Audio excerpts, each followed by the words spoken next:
Guys, good afternoon. Welcome to my vlog. I just got the kids in school. This is their school building.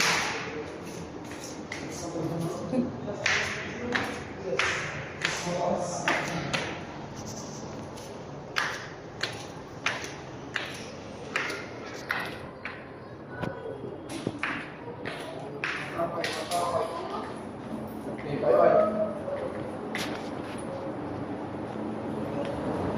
Very hot outside. Till summer, the temperature is still very hot in the from 9 to 4 p.m. 9 a.m. to 4 p.m. This is the school building, Alpaca Motors.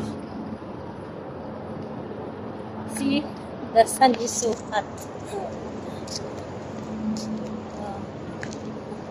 The sun is very hot because it's afternoon sunlight. It's not morning sunlight.